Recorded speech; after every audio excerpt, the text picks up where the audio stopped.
Good morning mga kabakyard no. So magandang araw po sa lahat no ng mga manunood natin diyan. So mga kabakyard, ngayong araw no, nanganak na yung ating inahin. So ang gagawin natin mga kabakyard ngayon ay bibigyan natin ang ating mga alaga ng April Light no.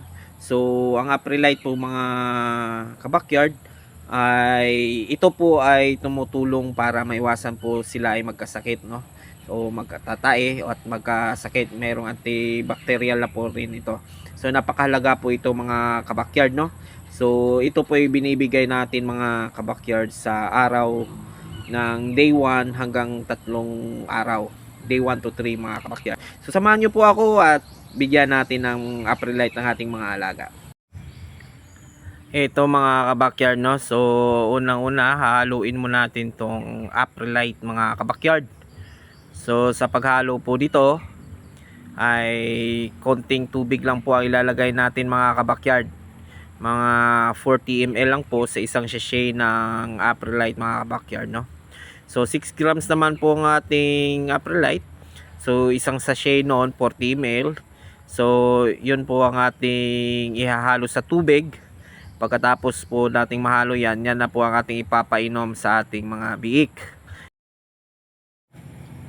Ayan na nga mga kabakyard. So dito mga kabakyard makikita nyo no. So nagbibigay na po tayo ng April Light sa ating mga alagang biik. So kung makikita nyo mga kabakyard, ginagamitan po natin sila ng syringe no.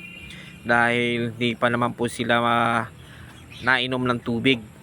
Kakapanganak nga lang po no, day 1 pa lang sila mga kabakyard.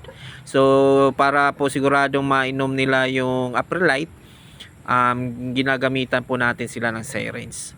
So ang isang biik mga kabakyard no ay paiinumin lang po natin ng 1 ml na April Light na tinimpla mo sa 40 ml na tubig, yung isang sachet na 6 grams mga kabakyard.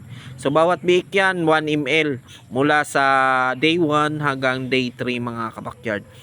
So subukan na to mga kabakyard no. So napaka importante nito ay pag sinunod natin to mga kabakyard, so maiiwasan po natin ang pagkakasakit ng ating mga biik at tataas po ang kanilang tsansa na mabuhay mga kabakyard. So napakahalaga po nito. Kung hindi nyo pa po ito nagagawa ay wala naman pong mawawala sa inyo kung gagawin nyo, at dadagdagan natin po ang tsansa nating biik na mabuhay no. Dahil sa mga biik ay napakasakitin po talaga niyan mga kabakyard. Kailangan po natin talaga silang alagaan.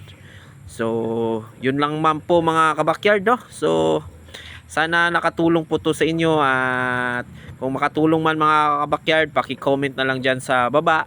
At kung maaari, paki-subscribe na rin po sa aking maliit na channel mga kabakyard bilang suporta no. So maraming salamat po sa mga nanonood, at see you po sa susunod nating video. At abangan mo natin ito kung anong mangyayari sa ating mga alagang biik na ito. Maraming salamat po mga kabakyard.